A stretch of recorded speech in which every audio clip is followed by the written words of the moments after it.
Hey everyone, Leo Bond here. I'm back again today, and this time I'm taking a look at the Clutch Chairz Crank Charlie Gaming Chair for the Best Buy Canada plug-in blog. Now, as usual, there's bound to be a little bit more, or at least some different detail in the written review than what there is here in the video. So if you found the video on my channel, I will provide a link to the complete written review down in the description below once the article goes live. So let's get started taking a look at this very serious gaming chair.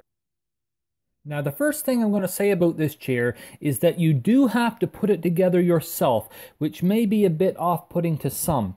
It's meant to take two adults about 30 minutes to assemble it, but on the day that I received it, I actually was alone, so I had to put it together myself. I still managed to do it in about the same amount of time, but not without some fairly strenuous effort. Luckily, though, it does come with everything that you need for the assembly process, including a solitary tool. That's all the tool you're going to need. It's a basic Allen wrench with a Phillips head screwdriver at the longer end. And of course, there's a pretty decent instruction booklet as well that gives you a really good idea of what to do in a ton of different languages, something like 8 or 9, and those include all of the major North American languages, so English, French, Spanish, Chinese, and so on.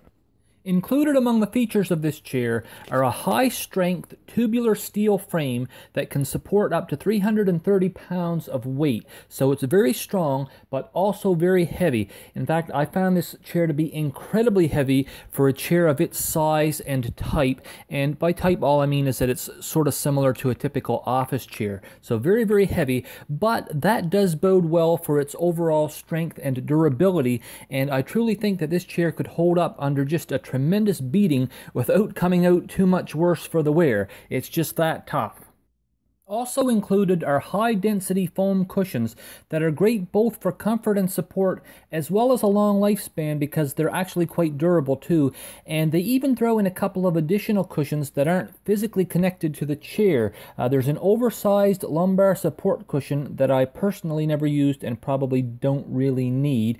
And there's a head or neck pillow that if you choose to attach it, you can or not. And I really liked this one a lot. It was especially comfortable when I reclined the chair just to that perfect angle such that the pillow was placed exactly right for supporting my neck and head. So I really liked that little one a whole lot, and it attaches basically with a little strap that you kind of click it together.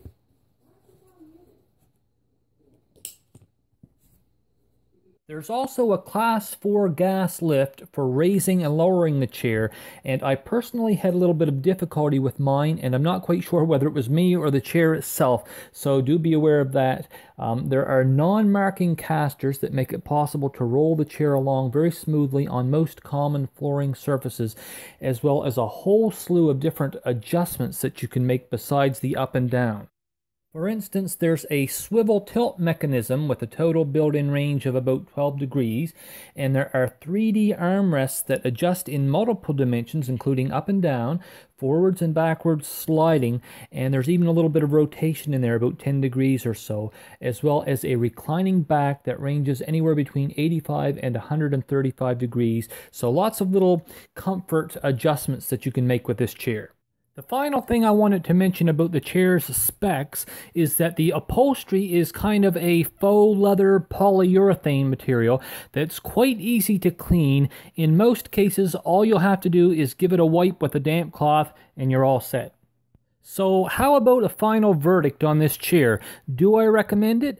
Well, yes, for the right person I do. For instance, if you're a serious gamer or if you're someone that's in need of a good office chair, perhaps you sit at a desk all day, maybe you've got a home office, this chair should check most of the little boxes that you'll be looking for.